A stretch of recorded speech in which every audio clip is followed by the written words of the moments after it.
All right, hello and welcome to the Ford Championship presented by Wild Horse Pass. I'm joined by Rose Zhang, returning back to competition from her classes that she just wrapped up.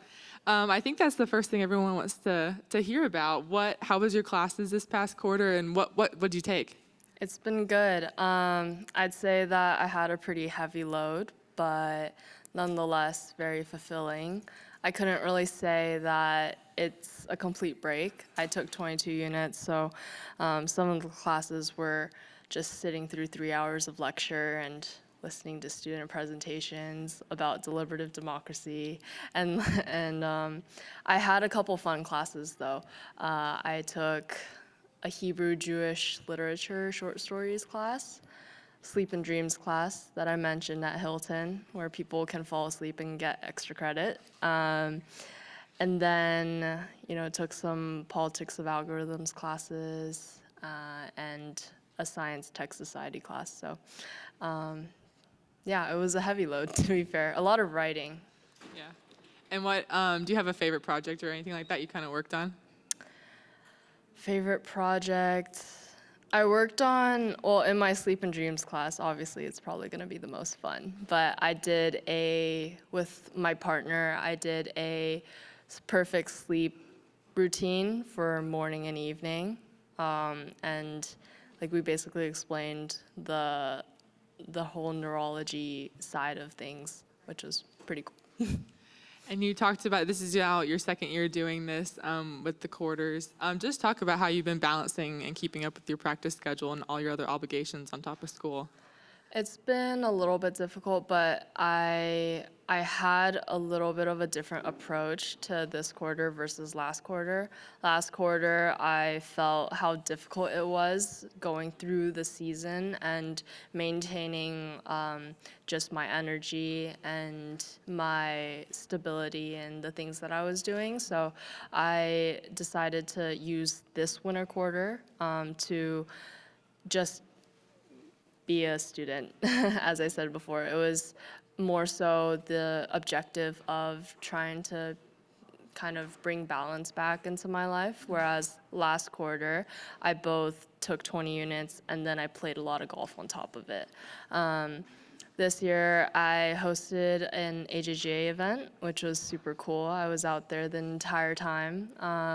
Had a parents Q&A and a player Q&A as well. And I had a lot of family friends who actually played in my event. So a lot of near and dear to home type relationships.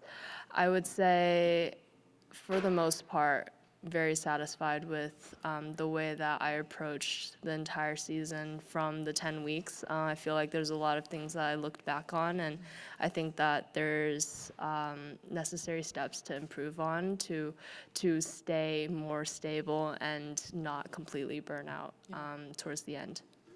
And last question for me, and then I'll open it up here. Then, with all that you just said, how do you kind of switch gears and get ready to be a professional golfer this week again out here?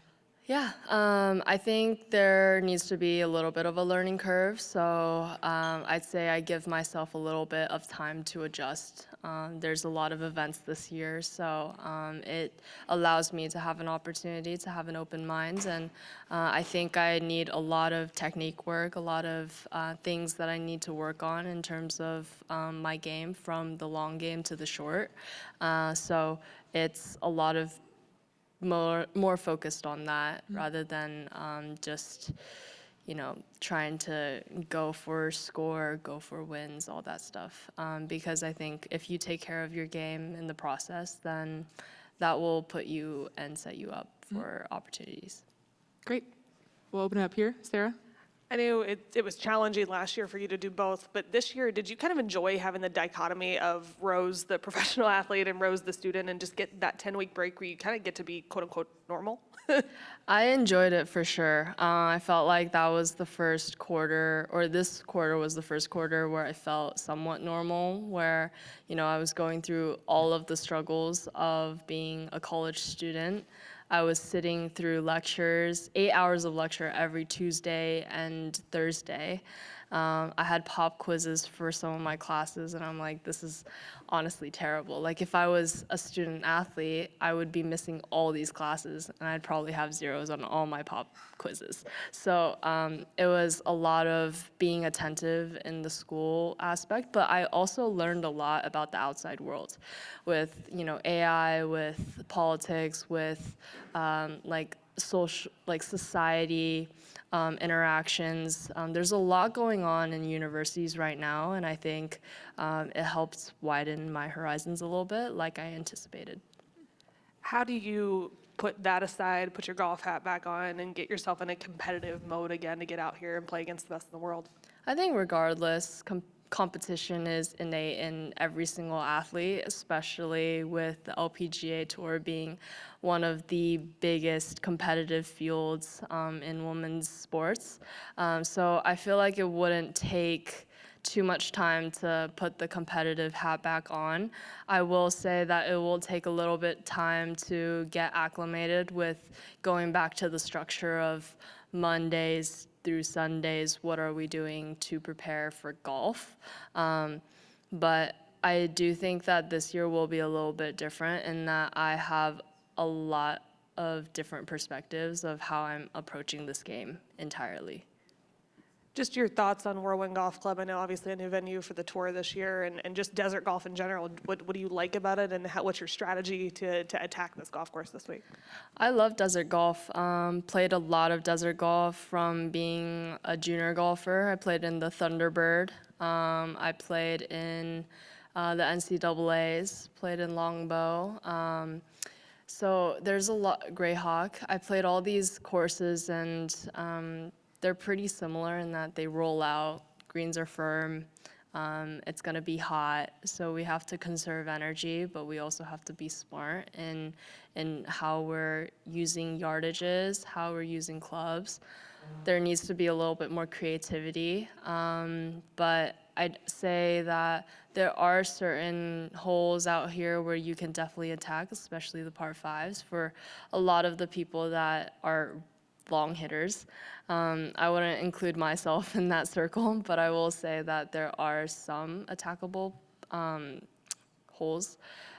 I think for the most part, it requires both conservative approaches, but also aggressive. So, and that's probably very cliche for every single golf course, but I will say that, especially for desert golf, that's very applicable. All right, we'll go over here. Hey, Rose. First of all, I wish I had a sleep and dreams class in college. That sounds fun.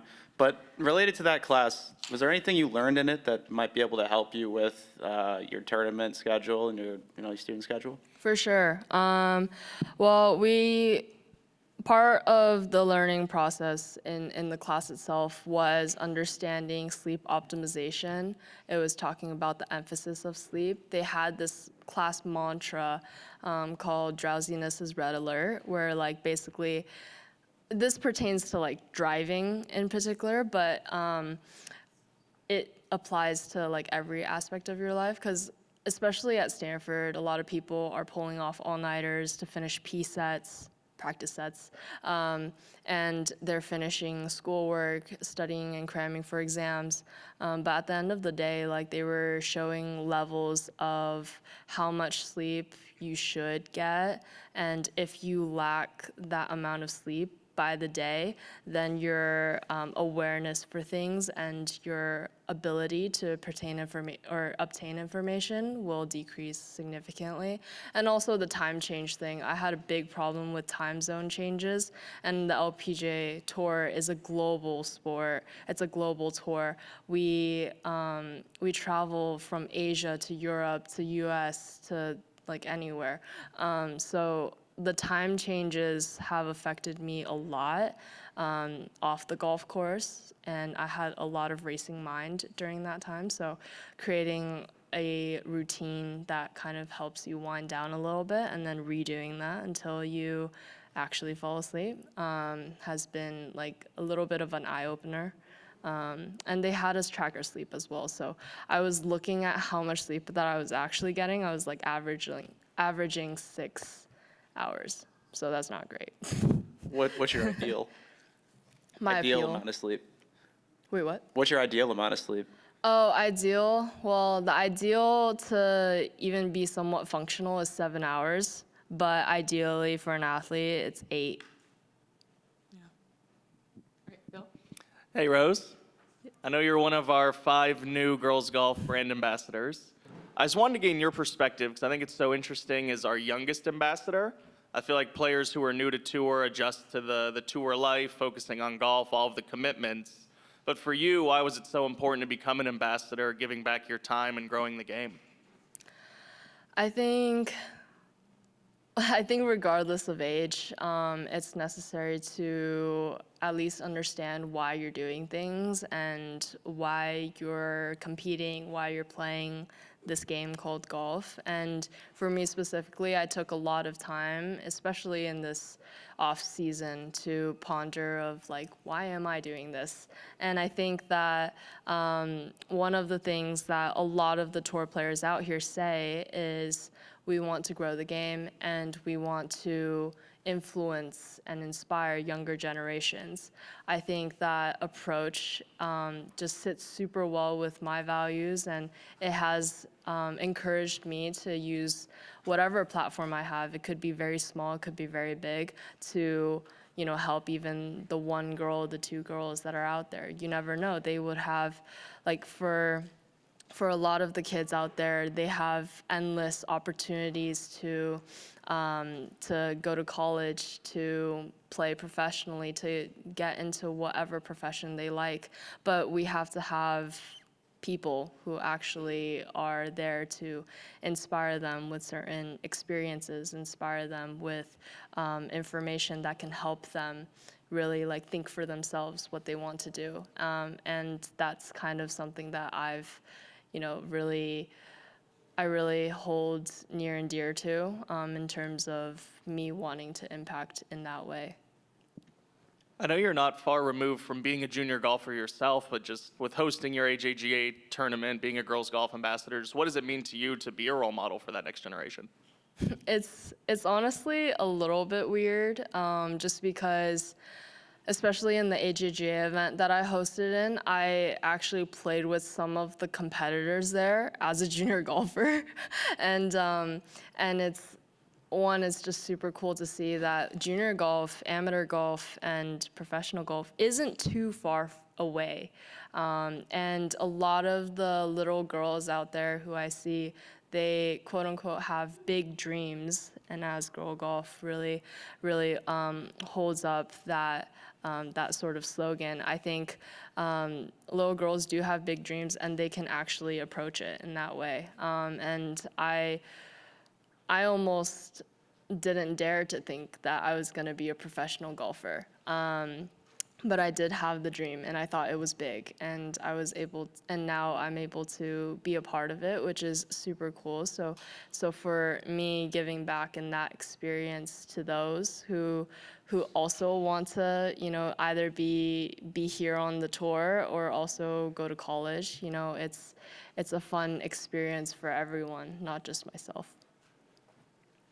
All right, we have a couple questions on the Zoom from Jill. If you'd like to unmute now, Jill. Hi, Rose, I'm wondering in the sleep and dreams class, what did you learn? What was the coolest thing, I guess, you learned about your dreams? My dreams? Yeah. Well, I learned that I didn't have dreams for quite a while. So I feel like we basically had this sleep journal where we had to write what sort of dreams we encountered, or how many dreams we had, whether it's lucid, whether it's like anything of that sort, or nightmares. I didn't have a single dream for the first 6 weeks of the entire quarter. And then I started getting really stressful dreams. And I was like, I'd rather not have dreams at this point. But I'd say like it makes you a little bit more aware. Like your body and your mind is so complex to where like even when you're asleep, even when you're resting, you can have like all these thoughts of like experiences or emotions, and you can feel it and sense it. Okay. And then you talk about, all that you've learned from your sleep schedule. What kinds of changes will you make, for example, for this week? And then what do you hope to kind of use, like, let's say when you go to Europe for the majors in July, like how, and what happened, what happened for you last year with the time change? And then things that you can do that will help this year. Yeah, so one of the biggest problems that I have is post-tournament, especially after a Sunday, especially with all the adrenaline that is going through your body. I find it very difficult to even fall asleep. So on Sunday nights, I'd usually have like 2, 3, 4 hours of sleep. And it doesn't help if you have consecutive tournaments where you have to play or you have to travel that Sunday or the following Monday and then go to the next site, and you have to do this all over again. So the biggest priority for me also isn't exactly getting acclimated to the time difference, but it's also post-tournament where I have a problem with like regaining my own like regular pace of mind. So it's a lot of breathing and a lot of or less screen time. That kind of helps your heart rate slow down a little bit. It helps with too much information getting into your head, whatnot. Okay, and where are you at in terms of your Stanford, like your courses and classes? How much, how many credits you have left to take, et cetera? Yeah, so I completed I completed 140 units, and I have 40 units left. So basically 2 full quarters. And because I actually talked to this with my team recently, but because of me wanting to get things done a little bit quicker, I'll be going back to school in the fall and taking 20 units, and then I'll do another winter quarter, 20 units, and then I'll graduate in 26. So it'll only take me 5 years in reality to finish everything. Okay, cool, thank you. Thank you. Okay, thank you very much. Appreciate it, Rose. Appreciate it.